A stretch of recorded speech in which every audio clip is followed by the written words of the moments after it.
સમાચાર સામે આવી રહ્યા છે પાટણથી। પાટણમાં મતગણતરી છે તે શરૂ કરવામાં આવી છે, જેમાં પાટણ જિલ્લામાં 232 ગ્રામ પંચાયતની ચૂંટણીનું પરિણામ છે તે આજે આવવાનું છે। 9 તાલુકા મથકો ઉપર મતગણતરી પ્રક્રિયા શરૂ કરવામાં આવી છે, જેમાં 224 ગ્રામ પંચાયતના સરપંચોનો ફેસલો થશે।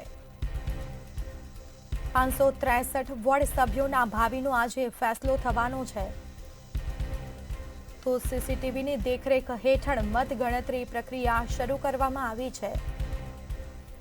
મતગણતરી કેન્દ્રો પર કડક સુરક્ષાઓ ગોઠવવામાં આવી છે। ઉમેદવારો સમર્થકો સાથે મતગણતરી સ્થળ પર પહોંચ્યા છે। તો સીસીટીવીની દેખરેખ હેઠળ મતગણતરી પ્રક્રિયા શરૂ કરવામાં આવી છે।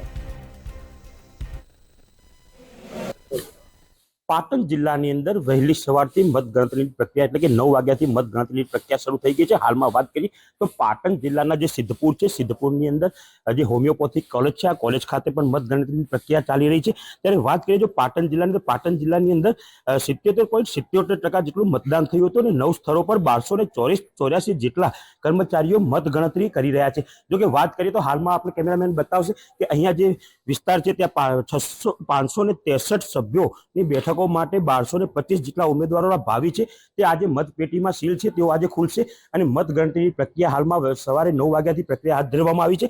અહીંયા આપણે હાથમાં ચૂંટણી અધિકારી મામલતદારશ્રીને પૂછીશું કે કઈ પ્રકારની મતદાનની પ્રક્રિયા ચાલુ છે। ગ્રામ પંચાયત સામાન્ય ચૂંટણી 2025 સિદ્ધપુર તાલુકાના જે 27 ગામોની મતગણતરી અત્યારે હોમિયોપેથિક કોલેજ ખાતે શરૂ કરવામાં આવેલ છે। કુલ 5 કાઉન્ટિંગ હોલ છે। દરેક 5 કાઉન્ટિંગ હોલમાં 17 ટેબલ પર આ ગણતરી શરૂ કરવામાં આવેલી છે। શરૂઆતના રાઉન્ડમાં 11 ગામોની ગણતરી થશે। એ ગામોની ગણતરી પૂરા થયા બાદ બાકીના ગામોની ગણતરી હાથ ધરવામાં આવશે। ખૂબ શાંતિપૂર્ણ માહોલમાં આ ગણતરી શરૂ થઈ રહી છે। પોલીસ દ્વારા પૂરતો ચુસ્ત પોલીસ બંદોબસ્ત ગોઠવવામાં આવેલ છે। દરેક કામગીરીમાં ખૂબ સરાહનીય ચોકસાઈ રાખવામાં આવેલ છે અને બહુ સારા વાતાવરણમાં હાલમાં મતગણતરી ચાલી રહેલ છે। ચોક્કસ જો વાત કરીએ તો જે પાટણ જિલ્લાની અંદર સિદ્ધપુર હોમિયોપેથિક કોલેજમાં હાલમાં જે મતગણતરીની પ્રક્રિયા છે તે શાંતિપૂર્ણ માહોલની અંદર વહેલી સવારથી શરૂ થઈ ગઈ છે। દરજી મંતવ્ય ન્યૂઝ પાટણ।